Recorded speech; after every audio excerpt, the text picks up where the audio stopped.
जय हिंद दोस्तों। जैसा कि हम लोग रमेश सिंह का बुक जो है हम लोग एनालिसिस कर रहे हैं, तो आप इस वीडियो में अगर चाहते हैं कि क्रम बाय क्रम देखना चाहते हैं तो डिस्क्रिप्शन में इसका लिंक दिया गया है, आप उसको जाकर भी देख सकते हैं।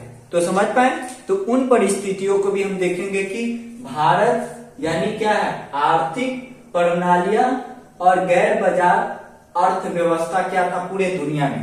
तो हमारे पास में एज गैर बाजार के बारे में हम देखेंगे और कार्ल मार्क्स का सिद्धांत भी हम लोग देखेंगे कि किन परिस्थितियों में लागू किया गया था।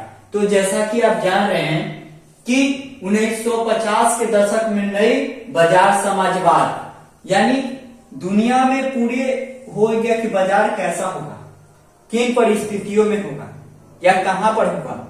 तो उन परिस्थिति 1950 में क्या किया गया, समाजवाद। यानी समाजवाद क्या है, यानी समाजवाद बाजार कैसा होगा, यानी भारत का बाजार कैसा होगा, अब पूरे दुनिया का बाजार और गैर बाजार कैसा होगा। इसके समय में सभी को दिमाग में बात को अब 70 ऐसे दशक में संकट में, आर्थिक संकट में प्रारंभिक हुआ।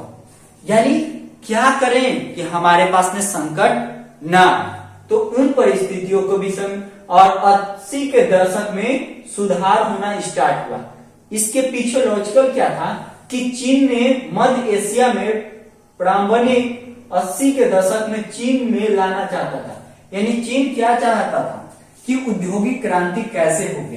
तो इन पृष्ठभूमि को आप समझिए और इसी का आज हम लोग कार्ल मार्क्स का सिद्धांत को देखेंगे कि कार्ल मार्क्स इसके बारे में क्या बताना चाहते हैं। तो जैसा कि आप जान रहे हैं कि बाजार यानी कार्ल मार्क्स का सिद्धांत देखना है हमसे, यहां से इसका मेन इंपॉर्टेंट आज का लेक्चर होगा जो हमें कार्ल मार्क्स का सिद्धांत यानी कार्ल मार्क्स का विचार कैसा था, यानी समाज के प्रति विचार कैसा था अभी, और इसमें थोड़ी सी संशोधन इसमें किया, यानी बाजार होगा वह शोषण आधारित होगा। यानी कार्ल मार्क्स का सिद्धांत है कि जब भी बाजार होगा वह क्या होगा, वह व्यक्ति क्या चीज होगा, अलग अलग चीजों पर भी रिप्रेजेंट कर सकते। यानी कार्ल मार्क्स क्या बोले कि शोषण होगा जहां पर अमीर और गरीब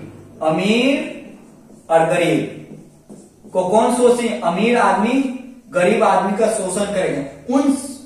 वो बोले कार्ल मार्क्स के सिद्धांत में ये बोले कि अमीर आदमी गरीब आदमी को शोषण करेंगे, ये आधारित है अल्पसंख्या बहुसंख्या पर शोषण करेंगे। कार्ल मार्क्स का सिद्धांत यही था कि बाजार जहां होगा वह शोषणकारी होगा और इन परिस्थितियों में था।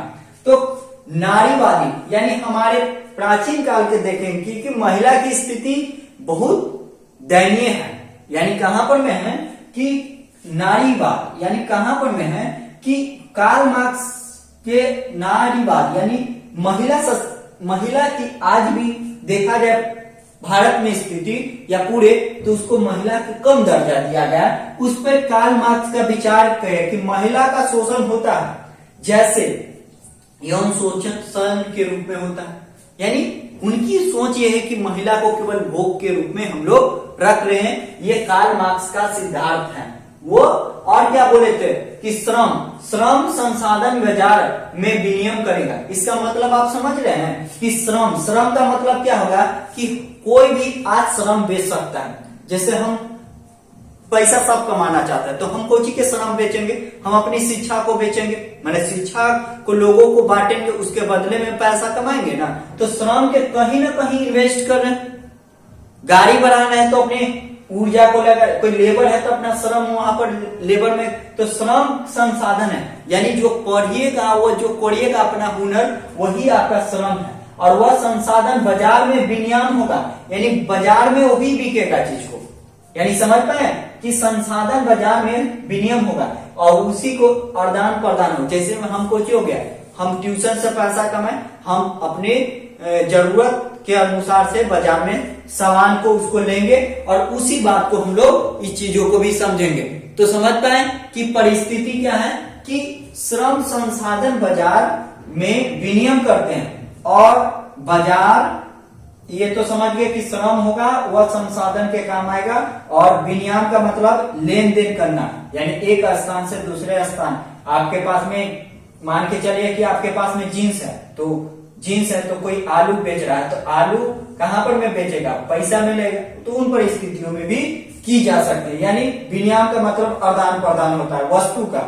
बाजार प्रयास के श्रम में न्यूनतम शोषण गरीब का होगा, यानी कार्ल मार्क्स ये भी विचार दे कि गरीब आदमी श्रम न्यूनतम कमाता है उसका शोषण होगा। यह उस समय की परिस्थिति था, अभी के नहीं है, क्योंकि ये लेक्चर आप वीडियो को स्क्रीनशॉट कर भी देख सकते हैं कि परिस्थिति क्या था कि उन समय न्यूनतम वेतन होगा तो शोषण तो होगा और गरीब में असमानता बढ़ेगा। ये कार्ल मार्क्स का सिद्धांत है कि बाजार ही एक शोषण होगा, अमीर आदमी ही गरीब आदमी को शोषण करता है। लेकिन उन समय की परिस्थिति को बता रहे हैं, अधिक उत्पादन, गांवों में मजदूर अधिक, विस्थापन, क्रय शक्ति कम होगा। अब इसका मतलब क्या हुआ कि मजदूर जो है वह पैसा कम पर भी तो खट रहे हैं, अधिक पर होगा तो समझना है क्रय शक्ति बेचारा के गरीबी होते रहेगा। यानी उद्योगपति चाहता है कि गरीब, क्योंकि गुजरात बिहार के लोग कहाँ जाते हैं, गुजराती, तो कम पैसा पर भी लोग मजदूरी कर देते हैं, ताकि उसके सामने परिस्थिति बेचारा का क्या रहता कि किसी प्रकार के 2 वक्त की रोटी हमारे परिजनों को मिल सकते, जिसके वजह में न्यूनतम वेतन पर भी लोग काम करते हैं। यही बात कार्ल मार्क्स के सिद्धांत में बोला गया था। और ये बोले थे, ये क्या बोले थे कि नवीन नए आधुनिकरण संकल्प इसका आगे की समस्या होगा। यानी पीछे ये जाने के लिए नहीं बोले हैं, आगे इसकी समस्या होगा। ये नहीं बोले हैं कि एक बाजार होगा तो बाजार के बंद करो, इसकी समस्या को बताएं। कौन? कार्ल मार्क्स बोले क्या कि नवीन नए आधुनिक संकल्प इसका आगे की समस्या का क्या होगा, अलग अलग पहचान मिलेगी, अलग अलग सोच मिलेगी, अलग अलग थिंकिंग मिल सकती है। तो उन परिस्थितियों में भी हम समझ सकते हैं। अब देखिए हमारे पास में कि क्या बोले थे, अधिक उत्पादन, गांव, मजदूर अधिक, विस्थापन। यानी कहने का मतलब क्या है कि अगर अधिक आदमी जहां पर रहेगा तो उत्पादन के लिए तो चाहिए ना, तो लोग, गांव के लोग कहां पर भी चल जाते हैं, शहर में काम करने। आज भी लोग शिक्षित वर्ग नहीं है तो वो बेचारा खटते रहता है, गाली गलौज भी सहना पड़ता है, पीड़ा भी सहना पड़ता है। तो उन परिस्थिति गांव का मजदूर अधिक होता है और उसको कहा में, शहर में लालच देके उसको कहा जाता है कि आओ मेरे पास में सब चीज सुविधा तुमको दे, लेकिन जाने के बाद में तो कोई सुविधा नहीं मिलता है। तो उन परिस्थितियों में कार्ल मार्क्स बोले थे कि क्रय शक्ति गरीब होते जाएगा, यानी गरीब आदमी गरीब होते जा रहा है। इसके पीछे क्या कर रहे हैं, मीन वो बाजार को बताए थे, लेकिन बता रहे हैं उस समय की परिस्थितियों के अनुसार से बताए थे, अब के परिस्थिति। और उन्होंने बताया कि नवीन नए आधुनिक संकल्प इसकी आगे की समस्या होगा। यानी कि पीछे जाने के लिए कार्ल मार्क्स नहीं बता रहे हैं, वो पीछे जाने के लिए नहीं बोल रहे हैं, वो आगे की बता रहे हैं कि अगर आप बाजार में करिएगा तो समस्या आएगा। और कार्ल मार्क्स के आधुनिक में संकल्प इसकी समस्या का पैदा हो गया, और इसी समस्या का कार्ल मार्क्स बताए थे कि बाजार में भी उपलब्धि रहता है। और देखिए श्रम, आप अपनी श्रम कहीं ना कहीं बेचिएगा ना, मान के चलिए आप शिक्षक हैं तो श्रम को कहीं ना कहीं स्टूडेंट को योगदान में पैसा कमाइएगा। तो उन परिस्थितियों में श्रम कहीं पर भी उत्पादन, लेबर हो गया वो काम करे दिन भर और वह कोची करेगा, श्रम को बेचा और शाम में 400 रुपया मिला, तो 400 रुपया में खुद तो खरीदेगा ना, तो सस्ता जहां पर होगा अधिक होगा तो विस्थापन होगा, क्रय शक्ति कम होगा और संस्थागत गरीबी होते जाएगा। यानी संस्था पर इसको कोची है हटवाया और विस्थापन क्रय शक्ति उसको कम दिया, तो व्यक्ति गरीब होगा कि नहीं होगा। अब बताइए कि एक मजदूर को आज भी गांव में लोग काम करवा के पैसा नहीं देते हैं, तो वो बेचारा के स्थिति कैसा रहता है कि श्रम तो बेचारा खटा, संस्था ने भी खर्च दिया और उसका काम भी हो गया, अधिक किया और विस्थापन भी किया और क्रय शक्ति यानी पीपी भी इसको कुछ हो गया, यानी पैसा नहीं मिला और यह संस्थागत यह गरीबी होते जा रही है। और यही कार्ल मार्क्स के सिद्धांत को बताए थे कि परिस्थितियां क्या था और इस चीज को।